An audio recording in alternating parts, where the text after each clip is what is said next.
This happened when I was 17 years old. I was a senior in high school. It was the middle of the week, and my friends and I were chatting online about wanting to do something new and fun over the weekend. We usually just went to the movies, went to the mall, or got dinner, and I thought we should try something different. The next day, I was in the computer lab for one of my classes, and I had some time to kill because I finished my assignment early. Keep in mind, Snapchat and Instagram were just starting up and didn't have the same kind of popularity as it has today. So the only thing we really had at the time was Facebook. However, my school was strict and blocked Facebook, so the only thing I could really do was read articles on news websites.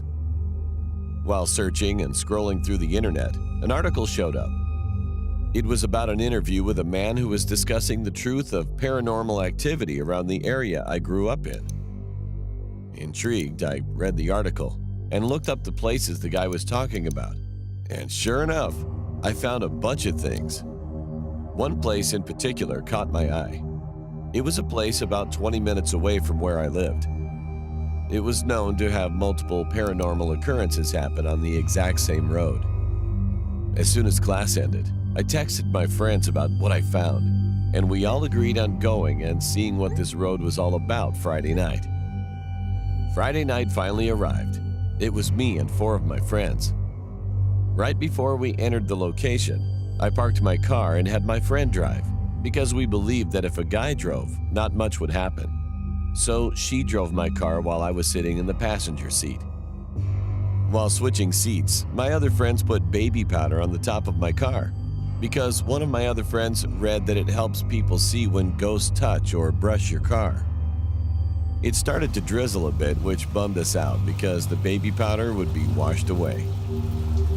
As we were driving my car, we turned off the radio to make it more suspenseful. All of a sudden, we heard someone from a distance scream bloody murder. At that moment, I heard the sound of a car door trying to be opened, as if someone was aggressively trying to get into my car. After that, we saw a police car driving so fast with the sirens on, as if they were chasing someone on a major highway. The problem with that was the road was paper thin and had tons of sharp turns, so you couldn't go that fast without crashing into another car. Plus, the car didn't have any of the county police or trooper tags from the area I lived in. I knew that because my dad was a cop, and I saw all kinds of different cop tags in my lifetime. I was freaked out that those two things just occurred. We were all freaked out and drove to the nearest parking lot so that we could calm down. As we got out of the car, one of my friends started to freak out even more. The baby powder on the roof of my car was smeared, and it was all over my passenger seat side door. What was even more creepy was the fact that there were finger marks all over the door. Now, this wouldn't normally creep me out, but we were driving the entire time, and we all made sure not to touch the doors when entering the car. The strangest part was that the finger marks had no fingerprints, but were clearly shaped like a hand. It was as if someone was trying to reach for the door handle. Not only that, but we also noticed that there were fingernail claw marks on my door handle. This freaked me out because earlier I heard someone violently trying to open my door. In the next few days, we told everyone, both online and in person, about that night and how it freaked us all out. Then someone sent me a link to an article about the street we drove on and all the activity that occurred on it. But it wasn't the one I originally read. It was a different one. As I was reading the website, I started to notice that all the things mentioned also happened to me the same exact way that night. But what freaks me out the most to this day is thinking about what would have happened if I didn't have my door locked. Would the door have opened up?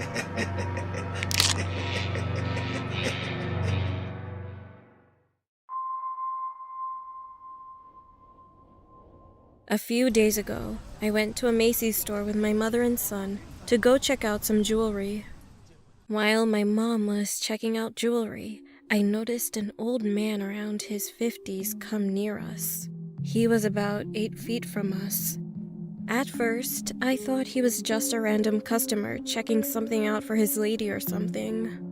Then, from the corner of my eye, I noticed he was just standing there without moving and looking at us.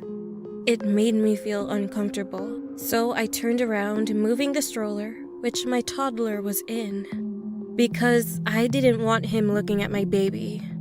I turned my eyes to look at him again, and I could see that he was just staring at me with a creepy look. He was staring at me and my baby. Then, all of a sudden, he grinned widely at us.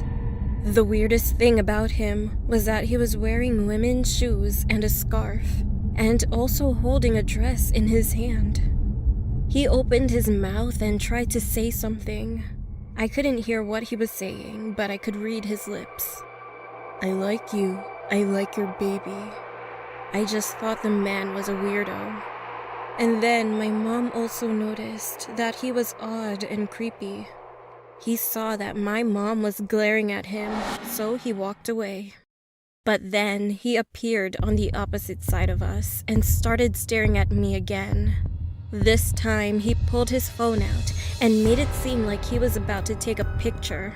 He was staring at us and his eyes opened widely. He was smiling like a crazy psychopath.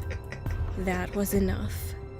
I wanted to go up to him and tell him to get away from us, but I had my boy with me and didn't want anything to happen, so I chose to just get out of there.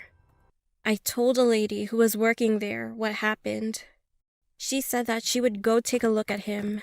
A few minutes later, she came back and told us that he was a customer who has been reported before by other people. My mom asked, "Why hasn't he been kicked out then?" The lady said, "Well, because he hasn't threatened or hurt anyone, so the store doesn't have a good enough reason to kick him out." My mom and I were pissed off because obviously the man is just there to harass people. The lady then told us that he said something creepy to her and also made her uncomfortable. She told us that when she went to go ask him what he was up to, he told her that he went to the store to return a dress. He decided that he didn't like that he bought it for his lady. He told her with a smile, "Yeah, I need to change quickly because she's cold now." My mom and I instantly felt so creeped out, so we just left. What did that mean? Could he have been hiding a dead body back at his place? A few days later, and I feel relieved that the crazy guy didn't harm us. But I'm still wondering what he meant by, "She's cold now."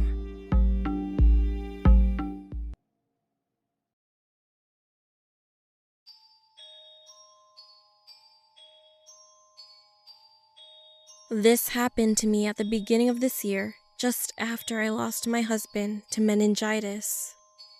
I had moved in with my father and taken a job at a local hotel. It was a nice, cushy job that wasn't very stressful, and it was also nice to me in my grief-stricken state. The job was the night shift front desk manager position. So I was watching scary movies or listening to creepy podcasts that seemed to help keep me awake. My husband had never liked scary things like I did, so it was nice getting back to something that was mine. Being the night worker, I was always by myself during my shift. The hotel was new, so it wasn't creepy to be by myself, especially since there was always someone around as far as guests went, and on top of that, my boss was always a phone call away. I knew I'd have backup if needed. Anyway, it was a night like any other. I was in the back office behind the desk, watching the cameras and listening to a podcast while twirling a pen around, waiting for hours to tick away. The hotel was pretty empty, so I felt more alone than usual. I looked down at my phone as my podcast ended and went to pick another one when I noticed movement outside the building on the cameras. A guest was walking in. I hadn't seen a car pull in from the driveway camera, but I chalked it up to me just not paying attention and went to the desk. The man walked in and I quickly noticed his clothes were dirty, tattered, and that he had this odd smell to him. metallic smelling. I shook off the weird feeling and looked up at his face before greeting him. And I noticed that his eyes weren't on me, but the wall behind, just above me. I followed his gaze, wondering what he could be looking at, but there wasn't anything there. I was confused, but thought maybe he was lost in thought. I greeted him again, but his gaze still remained on the wall. I was starting to get freaked out, but kept my cool and cleared my throat. "Sir, is there something I can help you with?" I asked more firmly. Quickly, his eyes flicked down, and those eyes were wide and crazy looking. It startled me enough that I took a small step back. His previously blank expression grew into that of a crazed, wide smile. He was missing teeth, and the second his lips parted, I could smell his rotten breath. It made my stomach churn. Before I could open my mouth, I watched his eyes slowly creep up and down my body, as if he were undressing me with his eyes. Then his eyes moved to my hand, and his smile faded into a hate-filled glare. His eyes were on my wedding ring. Well, yes, I still wore it, as I wasn't ready to give it up yet. "What the heck is that?" he asked, his voice thick and gruff and full of anger. "My wedding ring, sir. I'm married," I said, thinking maybe he was drunk. His glare got worse as his eyes met mine again. "Married? You lying bitch! You never told me you were married! You lied to me!" "Sir, I don't know what you're talking about, and I'm afraid that I'm going to have to ask you to leave." I was so scared at that moment, but tried desperately not to cry. He was still shouting at me. "So, you're kicking me out of my own home? You're a little hussy. I'm taking what's owed to me. Get over here!" He reached across the counter to try and grab me, and I let out a scream, stumbled back, tripping over my long skirt. I crawled quickly for the office door as he rushed to the counter. He grabbed my shirt, tearing it down the back as I went to slam the door shut, and I slammed it on his hand, making him scream in pain as I heard the bones break. As he let me go, I managed to finally shut and lock it before going into my boss's office. And as I dialed 911, I could hear him screaming at the office door, kicking as hard as he could to get it open. The operator stayed on the phone with me until the cops arrived. It took 3 grown officers and a taser gun to take him down and get him in the car. When everything was safe, I was sat down for a statement, and my boss and father were called. As my father was getting me into his truck, I heard an officer say that the man was a highly wanted man from Florida who had escaped a psychiatric facility. After he escaped the facility, he went looking for young brunette girls who were heavyset like me, or rather like his late wife. He had killed her and cut out her eyes and breasts, and done the same to 2 other girls in Alabama, so I could only guess he planned to do the same to me. Thank God for strong deadbolts and all of the police officers.